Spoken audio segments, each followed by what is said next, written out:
नमस्कार विद्यार्थियों। वेदांत क्लासेज में आप सभी का हार्दिक स्वागत व अभिनंदन। साथियों, आज हम चर्चा करेंगे भैंसरोडगढ़ दुर्ग के ऊपर। किसके ऊपर? भैंसरोडगढ़ दुर्ग के ऊपर। और आपको पता है ये भैंसरोडगढ़ दुर्ग है, ये जल दुर्ग की श्रेणी में आता है। मैं जल दुर्ग की श्रेणी में आता है।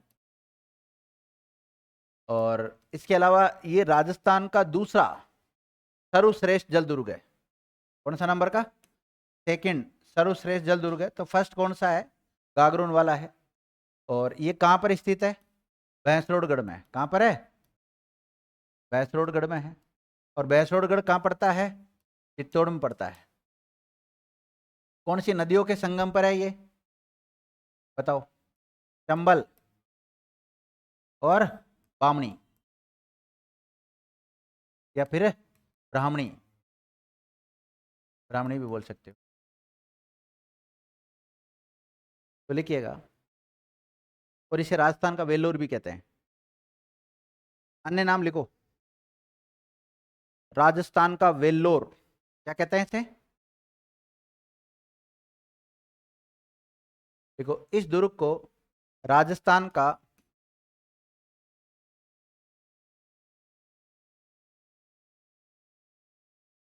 वेल्लोर भी कहते हैं। क्या कहते हैं? राजस्थान का वेल्लोर भी कहते हैं। देखो, ये भैंसरोडगढ़ चित्तौड़गढ़ में स्थित है। मतलब गढ़ का नाम भी क्या है? भैंसरोडगढ़। और जगह का नाम भी क्या है? भैंसरोडगढ़। और वहां पर एक अभ्यारण्य भी है, उसका नाम भी क्या है? भैंसरोडगढ़ अभ्यारण्य भी है। तो लिखिएगा। जैसे रणथंभौर नेशनल पार्क है ना, लेकिन रणथंभौर आपको पता है किला भी है वहां पर, दुर्ग भी है ना रणथंभौर दुर्ग, ऐसा ही वहां पर है। स्थिति लिख ली, कहां पर है? चित्तौड़गढ़ में। देखो, यह दुर्ग जल दुर्ग की श्रेणी में आता है। किसमें आता है? जल दुर्ग की श्रेणी में आता है। देखो, ये चंबल और बामणी नदियों के संगम पर स्थित है। दोनों नदियों का नाम याद रखना। चंबल और बामणी नदियों के संगम पर स्थित है। देखो, इस दुर्ग का निर्माण वैसा शाह किसने करवाया था? वैसा शाह और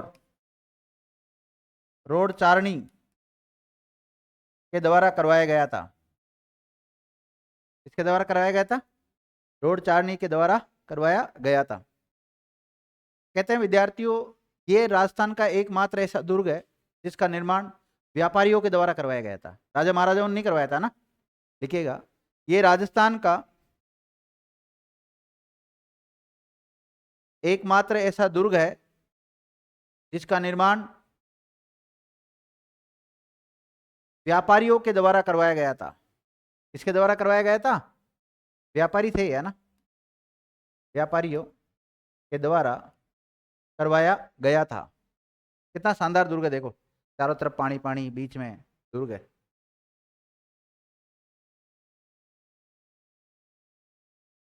देखो, ये राजस्थान का दूसरा सर्वश्रेष्ठ जल दुर्ग है। ये राजस्थान का दूसरा सर्वश्रेष्ठ जल दुर्ग है।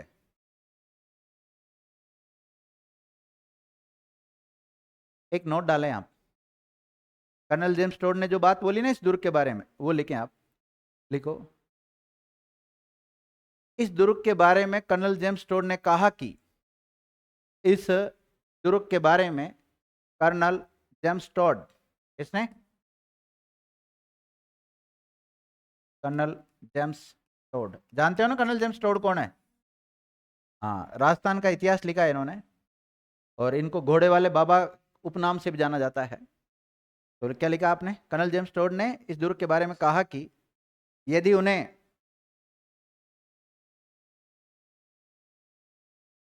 उन्हें राजस्थान में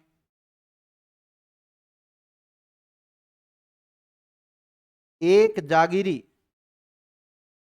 या एक जागीर की पेशकश की जाए तो, एक जागीर की पेशकश की जाए तो वे बहसरोडगढ़ को चुनेंगे। किसको चुनेंगे? बहसरोडगढ़ को चुनेंगे। मतलब कहने का मतलब यह है कि जो कर्नल जेम्स टोड है, जिन्होंने राजस्थान का इतिहास नामक पुस्तक लिखी है, मतलब राजस्थान का इतिहास लिखा उन्होंने, हालांकि इनकी पुस्तकों के नाम तो अलग मिलते हैं। अब इन्होंने क्या कहा कि अगर मुझे राजस्थान में केवल एक ही जागीर दी जाए, कितनी? एक ही जागीर दी जाए, तो एक जागीर के रूप में मैं किसको चुनूंगा? बहसरोडगढ़ को चुनूंगा, ध्यान रखना। बस इतना ही फैक्ट है इसके बारे में। क्या है? कौन सा दुर्ग आ गया? पता नहीं कौन सा। अब लिखो अगला किला, सोजत दुर्ग।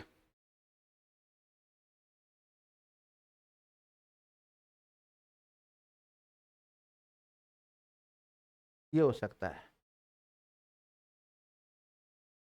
यही होगा, यही सोजत दुर्ग।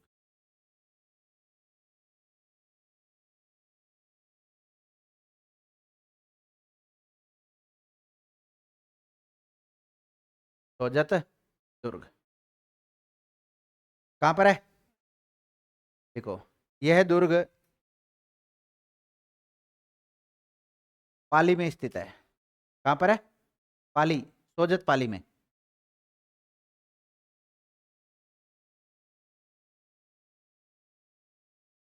अब इस दुर्ग, देखो पाली, अगर आप लोकेशन देखते हैं तो पाली के एक तरफ तो पड़ता है मेवाड़, क्या पड़ता है?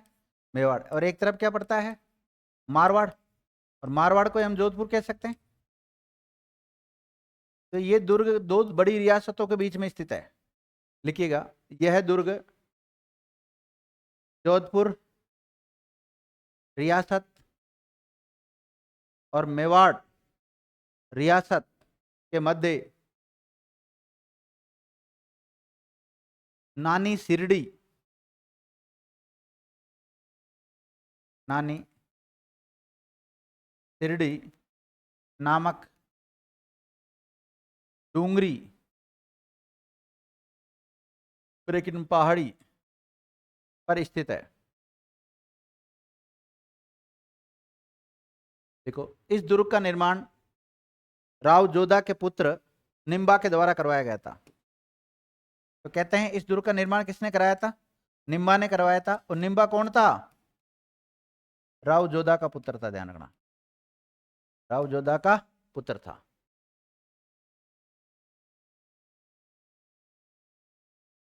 देखो, यह दुर्ग सूखड़ी नदी के किनारे स्थित है। कौन सी नदी? सूखड़ी नदी के किनारे स्थित है।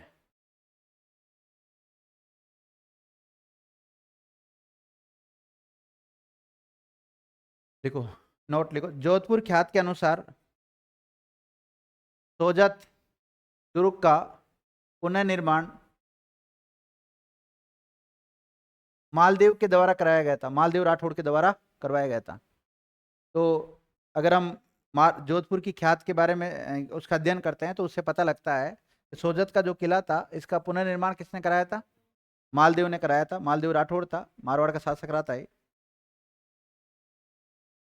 लेकिन अकबर ने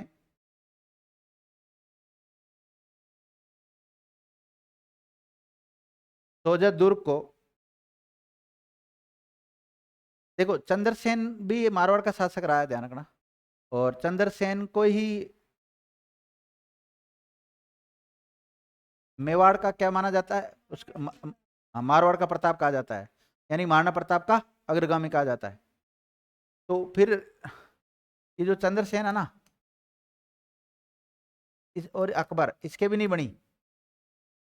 लेकिन चंद्रसेन का एक भाई था राम, उसके और अकबर के बनती थी, ध्यान रखना। तो ऐसे लिख सकते हो आप, अकबर ने सोजत दुर्ग को राव चंद्रसेन से छीनकर, राव चंद्रसेन से छीनकर उसके छोटे भाई, किसके छोटे भाई? राव चंद्रसेन के छोटे भाई राम को सौंप दिया था। किसको सौंप दिया था? राम को सौंप दिया था। और इसी राम ने इस दुर्ग के पास ही रामेलाव तालाब बनाया। तो आपसे पूछा जाए, रामेलाव तालाब कहाँ है? पाली में। किसने बनाया था? राम ने बनाया था। और राम कौन है? चंद्रसेन का छोटा भाई है, ध्यान रखना। चंद्रसेन और अकबर के तो बन नहीं रही, क्योंकि उसने उसकी अधीनता स्वीकार नहीं की थी। चंद्रसेन को ही मारवाड़ का प्रताप और महाराणा प्रताप का अग्रगामी भी कहा जाता है।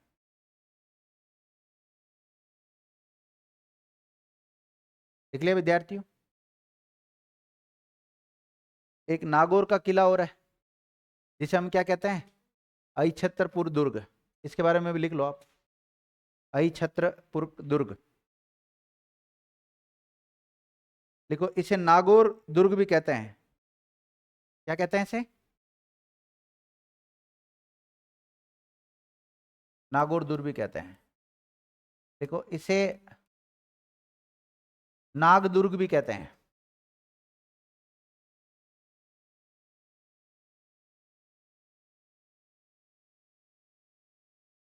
देखो, इसे नाग वृहद दुर्ग भी कहते हैं।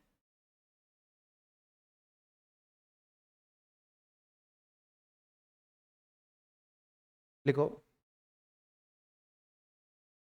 इसका निर्माण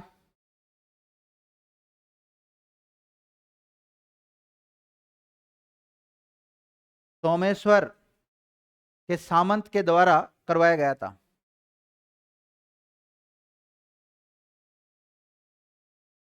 सोमेश्वर चौहान के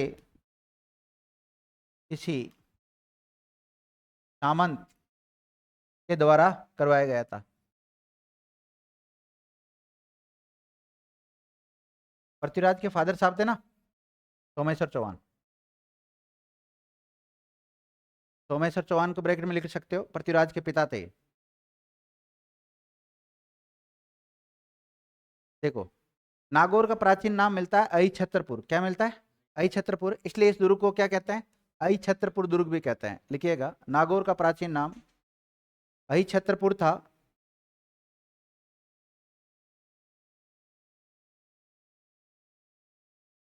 इसलिए इस दुर्ग को अहिछत्रपुर भी कहते हैं। नहीं, अहिछत्रपुर का दुर्ग भी कहते हैं। अब बताओ, कौन सी श्रेणी में आएगा? जमीन पे बना हुआ है, मतलब ज्यादा ऊंचाई पे नहीं बना हुआ है। धानवन दुर्ग। लिखिए, यह दुर्ग धानवन दुर्ग की श्रेणी में आता है। कौन सा? धानवन दुर्ग की श्रेणी में आता है।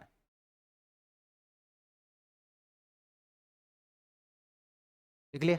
लिखो, इसी दुर्ग में बादल महल,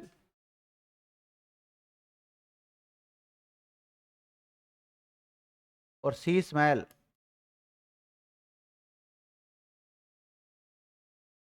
बने हुए हैं। बादल महल और शीश महल भी बने हुए हैं।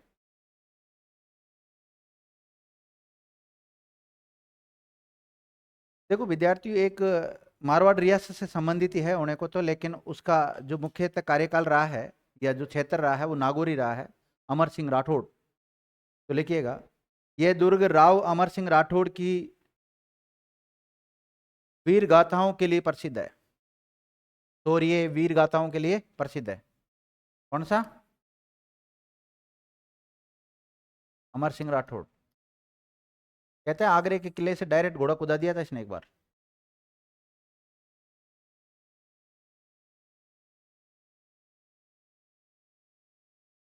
देखो, इस दुर्ग में ही एक तालाब बना हुआ है जिसका नाम है शुक्र तालाब। कौन सा? शुक्र तालाब। अब ये जो शुक्र तालाब है, इसका निर्माण अकबर के द्वारा करवाया गया था। अकबर ने एक नागौर दरबार लगाया था। नागौर दरबार लगाया था 1570 में लगाया था। हालांकि नागौर दरबार के पीछे अकाल राहत का कार्य करवाना नहीं था। इसके पीछे उद्देश्य यह था कि जितने भी राजपूत रियासतें हैं जिन्होंने मुगलों की अधीनता स्वीकार नहीं की है, वो उनकी अधीनता स्वीकार कर लें। और कई मुगलों ने इनके साथ क्या बनाए थे? वैवाहिक संबंध भी बनाए थे उस समय। लिखिएगा, अकबर के द्वारा 1570 में 1570 में नागौर दरबार लगाया गया था। और उसी समय अकाल राहत हेतु शुक्र तालाब का निर्माण भी करवाया था। तो आपसे पूछा जाए शुक्र तालाब का निर्माण किसने कराया? अकबर ने। कहाँ कराया? नागौर में करवाया।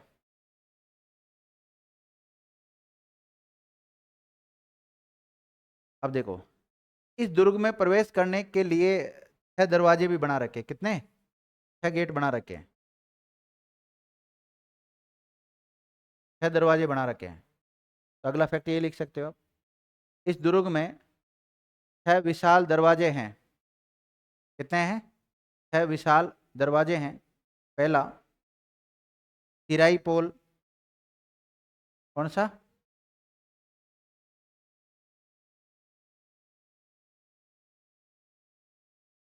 तिराई पोल। दूसरा कचहरी पोल।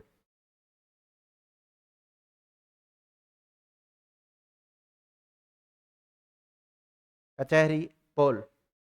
और तीसरा बिचली पोल।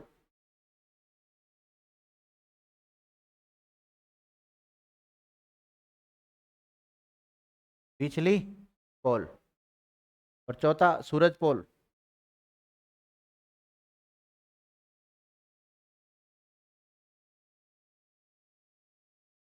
सूरज पोल। और पांचवा राज पोल। छठा ध्रुव पोल। इन दरवाजों का नाम भी कई बार पूछ लेते हैं। ये सारे दरवाजे कहाँ हैं? लिख लिया?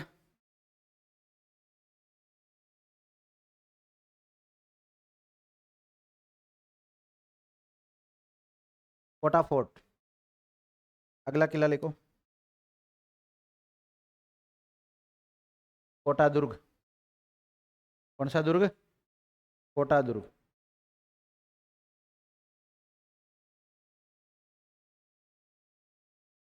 देखो विद्यार्थी, कोटा में पहले कोटिया भील का शासन हुआ करता था। कोटा का शासक कौन हुआ करता था? एक कोटिया भील हुआ करता था। कोटिया भील के नाम पर ही कोटा नाम रखा गया है। क्या किसके नाम पर रखा गया? कोटा का नाम कोटिया भील के नाम पर रखा गया। वो वहां का शासक था। लेकिन एक व्यक्ति था जिसका नाम है जैत सिंह। क्या नाम है? जैत सिंह। इस जैत सिंह ने इस कोटिया भील को हरा दिया था। इसको कोटिया भील को पराजित किया। और कोटिया भील को पराजित करके कोटा में इस कोटा फोर्ट का निर्माण करवाया था। तो अगला फैक्ट ये आता है कि कोटा फोर्ट का निर्माण किसने कराया था? जैत सिंह ने करवाया था, कोटिया भील को पराजित करने के उपलक्ष्य में। तो लिखिएगा, इस दुर्ग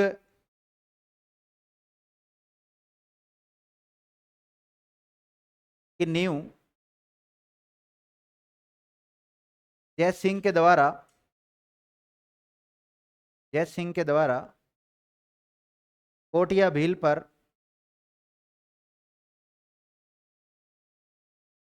विजय प्राप्त करने के उपलक्ष्य में डाली गई थी।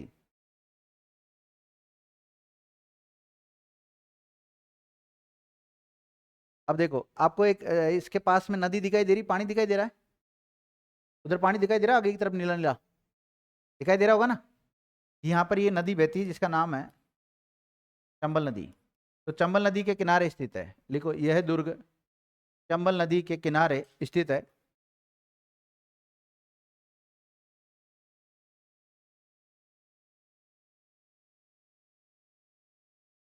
लिख लिया? लिखो, इस दुर्ग में ही झाला हवेली स्थित है। कौन सी? आपसे पूछा जाए झाला हवेली कहाँ है? कोटा।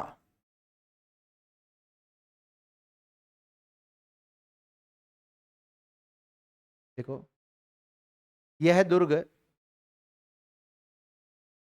स्वतंत्रता की लड़ाई के समय आंदोलनकारियों का प्रमुख केंद्र था।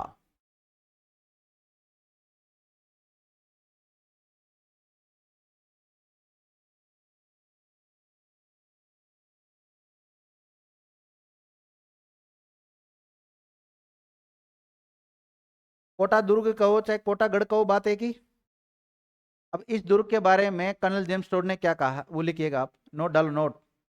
इस दुर्ग के बारे में कर्नल जेम्स टोड ने कहा कि इस दुर्ग के बारे में कर्नल जेम्स टोड ने कहा कि